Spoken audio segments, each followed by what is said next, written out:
শারদীয় দুর্গোৎসব শেষ হয়েছে। তারপরে কুମାର ପୂର୍ଣ୍ଣିମା ପାଇଁ ଲୋକମାନଙ୍କ ଭିତରେ ଉଦ୍ଦୀପନା ସୃଷ୍ଟି ହେଲାଣି। ଏ ବି ଗୋଟିଏ ଆନନ୍ଦ ପର୍ବ।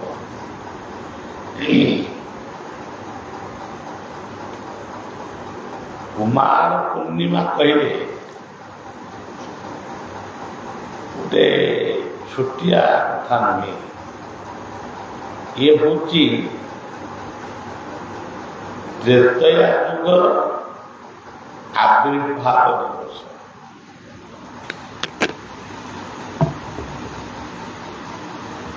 ସେମିତି ଦ୍ୱାପର ଯୁଗର ଆବିର୍ଭାବ ଦିବସ କହିଲେ ଆସନ୍ତାକାଲି।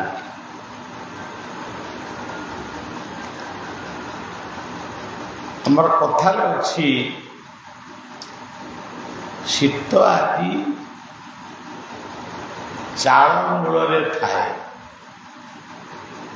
କୁମାରୀମାନଙ୍କର ପୂଜା ଡାଲା ବନ୍ଦାପନା ଥାଳିରେ ସେ ଆମ ଘର ଭିତରକୁ ଆସେ। ଏହା ଗୋଟେ ବାସ୍ତବ କଥା ହଉ ବା ନ ହଉ, କିନ୍ତୁ ମୋଟାମୋଟି କିଛି ଲୋକଙ୍କର ଅନୁଭବର କଥା। ତାମାନେ ଶୀତର ପ୍ରକୋପ ଆସନ୍ତାକାଲି ସନ୍ଧ୍ୟା ଠାରୁ ପୃଥିବୀ ପୃଷ୍ଠରେ ଆରମ୍ଭ।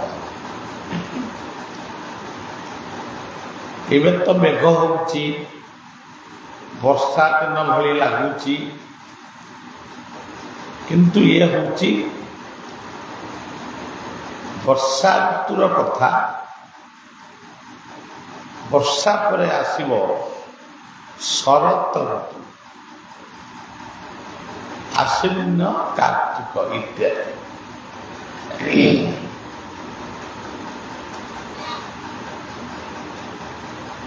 ଏ ଷଡ଼ ଋତୁକୁ ନେଇ ଭାରତୀୟମାନେ ବା ଆମେମାନେ ବିଭିନ୍ନ ଜଳବାୟୁର ସଂସ୍ପର୍ଶରେ ଆସୁ, ଯାହାକୁ ଆପଣମାନେ କହନ୍ତି କ୍ଲାଇମେଟ୍। ଆପଣମାନେ ଦେଖିବେ ଶରତ ସନ୍ଧ୍ୟାର ବା ଆଶ୍ୱିନ କୁମାର ପୂର୍ଣ୍ଣିମାର ଚନ୍ଦ୍ରମାଙ୍କର ସେ ସୁନ୍ଦର ସ୍ୱରୂପ ଦେଖିଲେ ପେଟ ପୁରିଯାଏ। ଯେଉଁମାନଙ୍କର ଚନ୍ଦ୍ରନିଷ୍ଠ ରହିଛି ବୋଲି ଜ୍ୟୋତିଷମାନେ ତାଙ୍କ ହିସାବରେ କହନ୍ତି ଏବଂ ବିଭିନ୍ନ ପ୍ରକାର ପ୍ରତିକାର ମଧ୍ୟ ବତାନ୍ତି, କିନ୍ତୁ ଇଏ ସେବକର ଗୋଟିଏ ପ୍ରତିକାର।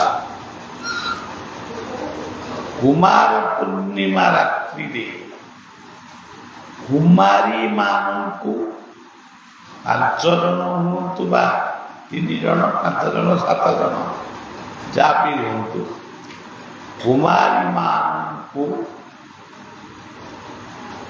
ନୂଆ ବସ୍ତ୍ର, ନୂଆ ଅଳଙ୍କାର ବା ସଜବାଜ ପାଇଁ ନୂଆ ନୂଆ ଯାହା ଆଜିକାଲି ବଜାରରେ ମିଳୁଛି ତାକୁ ଦେଇ ଗୋଟେ ଭୂରି ଭୋଜନ କୁମାରୀମାନେ ସୁନ୍ଦର ଭାବରେ ପ୍ରସାଦ ଟିକେ ପାଇବେ। ଶରତ ଚନ୍ଦ୍ରମାନଙ୍କୁ ସେମାନେ ବନ୍ଦାପନା କରିବେ। ଇଚ୍ଛା ହେଲେ ତାଙ୍କ ହାତରେ କିଛି ତୁମେ ଅର୍ଥ ଦେଇପାର ଯାହା ମା ଖର୍ଚ୍ଚ କରିବ। ଏଇ ଭଳିଆ ଶ୍ରଦ୍ଧାର ପ୍ରତିକାରରେ ଚନ୍ଦ୍ରରିଷ୍ଟ ଖଣ୍ଡନ ହେବ କି ନା ସେ ଗ୍ୟାରେଣ୍ଟି ମୁଁ ଦେଇପାରିବିନି, କିନ୍ତୁ ମୋତେ ଯେଉଁଟା ଭଲ ଲାଗେ ମୁଁ ସେଇଟାକୁ ଆପଣମାନଙ୍କୁ କହିବି। ଏଇ ଶରତ ଋତୁରେ ତୁଳସୀଙ୍କର ପୂଜନ ପ୍ରତ୍ୟେକ ଦିନ ତୁଳସୀ ମୂଳରେ ପାଣି ଦେବା, ତୁଳସୀଙ୍କୁ ଟିକେ ବନ୍ଦାପନା କରିବା, ତୁଳସୀ ମୂଳର ମାଟି ଟିକେ ମୁଣ୍ଡରେ ଗଙ୍ଗା ତିଲକ ଭଳି ତାକୁ ଧାରଣ କରିବା, ତୁଳସୀ ପତ୍ରରୁ ଜଳ ଯେଉଁ ଆସୁଛି ସେ ଜଳରୁ ଟିକେ ସେବନ କରିବା। ଇଏ ସବୁ କିଛି ଅବୈଜ୍ଞାନିକ କଥା ନୁହେଁ, ଏହା ଭିତରେ ବହୁତ ଭଲ ଭଲ କଥା ମଧ୍ୟ ରହିଛି, ରୁଚିପୂର୍ଣ୍ଣ କଥା ରହିଛି। ଆମେ ବେଳେବେଳେ ରୁଚିପୂର୍ଣ୍ଣ କଥାକୁ ବେଖାତିର କରୁଛୁ, ବିଜ୍ଞାନ କିନ୍ତୁ ବେଖାତିର କରିନାହିଁ। ସେ ତୁଳସୀକୁ ବା ଯାହା ଆପଣମାନେ ଅଦରକାରୀ ବୋଲି ଭାବୁଛନ୍ତି ତାରି ଭିତରୁ ସେ ଶକ୍ତି ସଂଗ୍ରହ କରୁଛନ୍ତି। ଇଏ ହେଉଛି ଗୋଟିଏ ଶରତ ଋତୁର କଥା। ଚନ୍ଦ୍ରଙ୍କୁ ଶାନ୍ତି କରିବାକୁ ହେଲେ ଚନ୍ଦ୍ରଙ୍କର ବନ୍ଦାପନା କର, କୁମାରୀ ପୂଜନ କର। ଯଦି ପାରିବ ତ ଗ୍ରାମ୍ୟ ଦେବୀଙ୍କୁ ଟିକେ ଚୁଆ ଚନ୍ଦନରେ ସ୍ନାନ କରେଇ ଦିଅ। ତେବେ ଯାହା ହଉ ଦଶହରା ଏ 10ଟି ଦିନକୁ ଦଶହରା ବୋଲି କୁହାଯାଏ।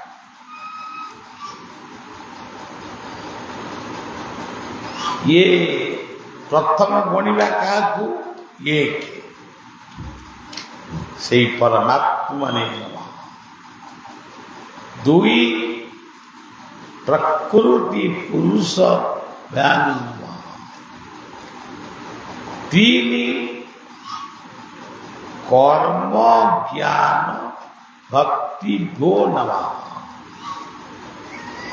4 ସତ୍ୟ ଶାନ୍ତି ଦୟା କ୍ଷମା ଭୋ ନମଃ। 5 ବାୟୁ ଜଳ ଅଗ୍ନି ମୃତ୍ତିକା ଆକାଶ ଏ ସବୁ ମିଶି ପଞ୍ଚଦେବତା ଭୋ ନମଃ। 6 ନିଷ୍କାମ ଅକ୍ରୋଧ। এই ଯେଉଁ କଥା କହିଛି ଆପଣମାନେ 6ଟିକୁ ମଜବୁତ କରି ବୁଝିବା ଦରକାର। ଆମର ପ୍ରସାଦ ବାବାଜୀ ସେ ଯେତେବେଳେ ତୁ ବିଦାୟ ନେଇ ଏଇ 8-10 ଦିନ ତଳେ ସେ ନର୍ମଦା ଗଲେ ଏବଂ ନବରାତ୍ରି ପାଳନ କରିବେ ବୋଲି କହିଲେ। ମୁଁ କହିଲି ନବରାତ୍ରି ପାଳନ କଲେ କ'ଣ? ନିଜେ ନିବୃତ୍ତ କୋଠରୀ ଭିତରେ ବସି ନିର୍ଦ୍ଦିଷ୍ଟ ଜୀବନର ଶାନ୍ତି ପାଇଁ ଭଗବାନଙ୍କୁ ପ୍ରାର୍ଥନା କର। ସେ ଯାହା ନିର୍ଦ୍ଦେଶ ଦେବେ ତାକୁ ଆମେ ମାନିନେବା। ଆଜି ସେ ଫୋନ୍ ମାଧ୍ୟମରେ ଜଣେଇଲେ ଯେ ବାବା ମୁଁ ସ୍ୱପ୍ନ ଦେଖିନି କି ମୋତେ କେହି ଆଦେଶ ବି କରିନାହାନ୍ତି। ମୁଁ ମୌନ ବ୍ରତ କରି ଦେବୀଙ୍କୁ ପ୍ରାର୍ଥନା କରୁଛି। କେହି ଜଣେ କହୁଛି ମୋତେ ସ୍ପଷ୍ଟ ଶୁଭିଲା ମୁଁ ଏ କଥାଟା କହିଲେ କେହି ଲୋକ ଗ୍ରହଣ କରିବେନି। ମୁଁ ଆପଣଙ୍କୁ ଜଣେଇଲି, ଆପଣ ସମସ୍ତଙ୍କୁ ଜଣେଇଲେ। କ'ଣ ସେ କଥାଟି? ଗୀତାର 16 ଅଧ୍ୟାୟ ଯେଉଁମାନେ ପ୍ରତ୍ୟେକ ଦିନ ପଢ଼ି ନିଜର ଭୁଲ କେତେ ଠିକ କେତେ ତାକୁ ହିସାବ କରିପାରନ୍ତି, ସେଇମାନେ ହିଁ ଗୀତା ବିଭୁ କୃପା ଲାଭ କରେ। କିଛି ନହେଲେ ବି 2ଟି ଶ୍ଲୋକ ଯଥେଷ୍ଟ। ଅଭୟଂ ସତ୍ୟ ସଂଶୁଦ୍ଧି ଜ୍ଞାନ ଯୋଗଂ ବ୍ୟବସ୍ଥିତ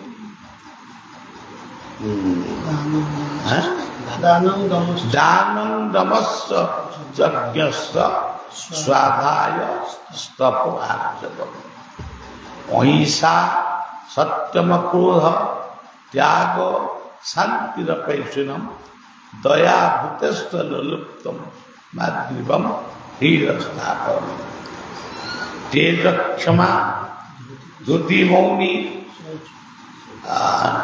महेन्द्रो नातिमानिता भवन्ति सम्पदं दैवीम् अभिजातस्य भारत। ये करू 4 श्लोक।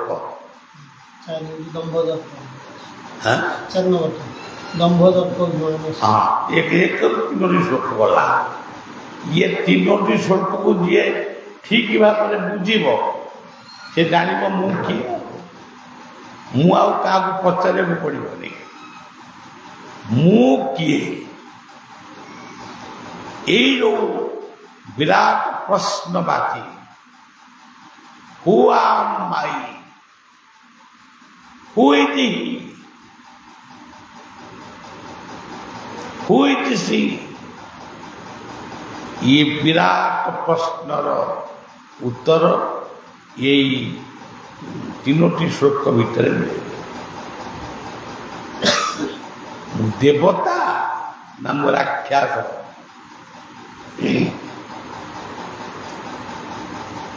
तापरे दम्भोदर्पभिमानस्य क्रोध पारुष्यमेव अज्ञानं चाविदातस्य पार्थ संपद नाशरी। ताले आमे निजको निजे बुझिबा आमे असुर ना देवता जहा पाखरे दाम्भिकता अच्छी, दर्प अच्छी, अहंकार अच्छी, क्रोध अच्छी, बड़ पणिया भावना अच्छी, से लोकटी केमिटी देवतार कृपा लाभ कर। एतिकी श्लोक आहरी अनेक श्लोक जड़े कह बाबा मत समय ना तुमको तो किसी समय तुमको किसी समय ताल गछ चढ़िया समय अच्छी, नड़िया गछ चढ़िया समय अच्छी, चोरी करने समय अच्छी, मद पीवा समय अच्छी, ये बाड़ू से बाड़, ये छातु से छात डे बलात्कार करवा, क्या हत्या करवा, तुम पाखे यही सब समय गुड़िक अच्छी। किंतु जहाँ नित्यानंद जरूरी ये बाबू कदली टे खाऊ है ना खाए ये कहीं कोप इरे आखु रस टे पीऊ, पइड जल टे पीऊ, गुड़ टे खाऊ, फल टे खाऊ है जोड़ा कि खाए कौन खाइबू तार आसुरिक कार्य।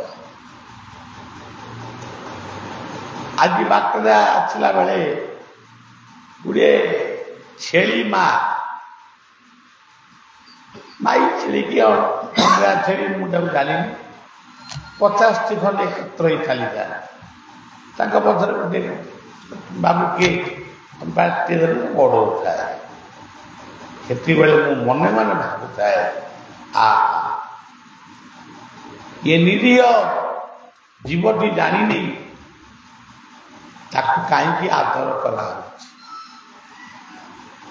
ସେ ଯଦି ଜାଣିପାରନ୍ତା ଏ ବର୍ବର ମଣିଷ ମତେ ଆଦର କରୁଛି, ମତେ ହାଣିବ, ମୋ ରକ୍ତରେ ହୁରି ଖେଳିବ, ତାହେଲେ ସିଏ ବି ଭଗବାନଙ୍କୁ ପ୍ରାର୍ଥନା କରନ୍ତା, ପ୍ରଭୁ ମତେ ଆଉ ଛେଳି ଜନ୍ମ ଦିଅ, ବରଂ ମଣିଷ ଜନ୍ମ ଦିଅ, କିନ୍ତୁ ମୁଁ ଆଉ ଛେଳି କି ମେଣ୍ଢା କି ଷଣ୍ଢ ଇଏ ସବୁ ରୂପ ହେଇକିରି ବାରମ୍ବାର ଆଉ ଏତେ ହଣା ଖାଇପାରିବି। ଡକ୍ଟର ଯଦି ଛୁଞ୍ଚିଟିଏ ବାହାର କରୁଛି ଇଞ୍ଜେକ୍ସନ ଦିଆଦେବା ପାଇଁ, ଗୋଟା ଗୋଟା ଲୋକ ମୂର୍ଚ୍ଛା ଜାଣିଯାଆନ୍ତି। ଆମର ଧୁନ ନନା ଥିଲେ, ମୋ ସାଙ୍ଗରେ ଯାଇଥିଲେ କଲିକତା କି ଗୋଟେ ଜାଗାକୁ ଯାଇଥିଲେ, ଖଡ଼ଗପୁର। ସେଠି ଯିଏ ଯାହା ଘରେ ଥିବ ସେ ଜଣେ ଡାକ୍ତରଙ୍କ ଘର, ତାଙ୍କର ମାନେ ଗୁଡ଼ାକ ରିଜେକ୍ଟ ଛୁଞ୍ଚି ସବୁ ଥିଲା। ବାବୁ ତାକୁ ସବୁ ଦେଖିକିରି ଯୋଉ କାନ୍ଦ, ଗୋଡ଼ ହାତ ବାଡ଼େଇ ବଳିଆ ମୋ ସଂସାର ଭାସିଯିବ, ମତେ ନେଇକି ଛାଡ଼ି ଦେଇକି ଇଏ ସଂସାର କାହିଁ ଭାସିବ। ତେଣୁ ଏଭଳି କଥା ବି ଦୁନିଆରେ ଅଛି। ତେଣୁ ଗୀତାର ଏଇ 1ରୁ 4 କିମ୍ବା 5 ପର୍ଯ୍ୟନ୍ତ ଯଦି ଶ୍ଲୋକଟିକୁ ଆପଣ ଖାଲି ପଢ଼ିକିରି ବୁଝିନେବେ, ତାହେଲେ ବୁଝିପାରିବେ ଏ ଦୁନିଆରେ, ଏ ଦୁନିଆ ଦୁଆରେ, ଏ ଦୁନିଆକୁ ଆମେ ଆସିଥିଲୁ ଆମର ପ୍ରତିଟା ଦେବତା କିମ୍ବା ରାକ୍ଷସ। ଆମେ ଯେଉଁମାନଙ୍କୁ କହୁଛୁ ରାକ୍ଷସ, ସେମାନଙ୍କ ଭିତରେ ବି ଦେବତ୍ୱ ଥିଲା, ଆମେ ତାକୁ ବୁଝିନୁ। ଏତେ କଥା କହିବା ପାଇଁ ମୁଁ ଚାହୁଁନି। ଦୈବାସୁର ସମ୍ପଦ ବିଭାଗ ଜଗତି 16 ଅଧ୍ୟାୟ ନିଶ୍ଚିତ ଭାବରେ ଆପଣମାନେ ପାଠ କରିବେ। এই କଥାକୁ ମୁଁ ଓଡ଼ିଆରେ କହୁଛି, ହିନ୍ଦୀରେ ବି କହିବି ବା କହୁଛି। गीता में जो 16 अध्याय है, ये 16 अध्याय में भगवान श्री कृष्ण का मुंह से जो वाणी निकलता अर्जुन को सुनाए थे। अर्जुन कौन आदमी देवता, कौन आदमी राक्षस। मात्र 2-4 श्लोकों का बीच में हमारा जीवन का स्वभाव हम जान सकता, हम देवता है या राक्षस है। इसीलिए हमें मंत्र पाठ किया। मंत्र एक माने मंत्र पास में है, मन दूसरा स्थान में है। इसीलिए हम बोले थी गीता रे ये लिखा छे 16 अध्याय 4 श्लोक के पाठ करे प्रत्येक दिन अपना के अपना परिवार के समीक्षा करिए। आमी के देवता या राक्षस।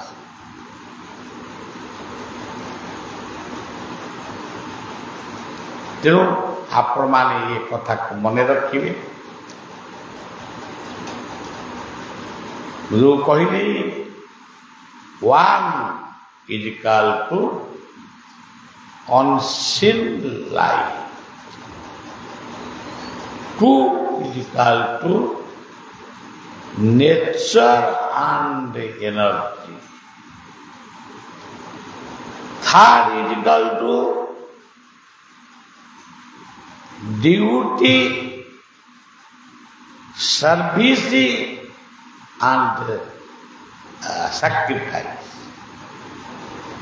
4 is equal to truth, peace, kind, non-violence. 5 is equal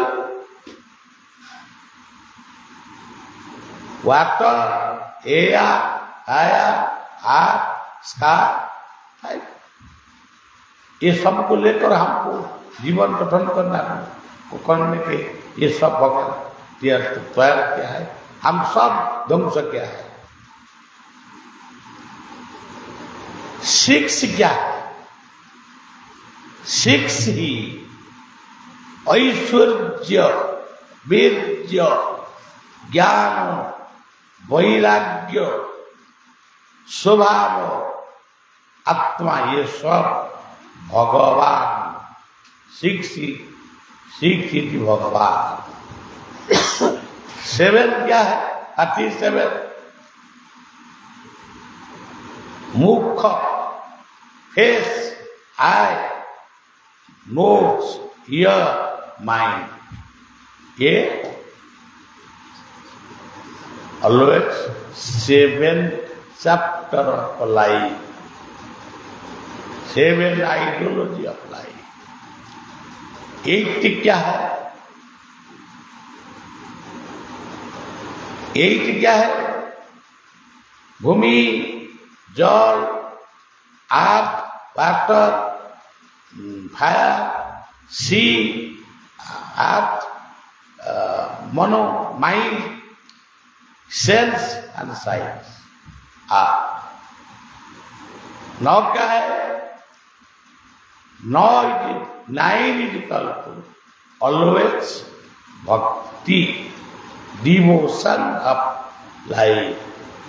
You do kirtan, you do meditation, you do always put concentration, you do service to mankind। और जीवन के लिए नवोधार है। 10 क्या है? What is 10? 1 and 0। First 1, last में 1। 1 इज ऑलवेज ए ट्रूथ। ये truth निवास कहां पर है? शून्य। यही भावे आज आपको शुभेच्छा दे रहा हूं। वृक्ष लगाने के लिए, पेड़ लगाने के लिए बलिया निवेदन कर रहा हूं। फिर आवाज कुछ मन में आएगा तो आपको बोलूंगा। जय हिंद, जय भारत, जय गुरु, जय शिशु अनंत जगन्नाथ, जय श्री राधे।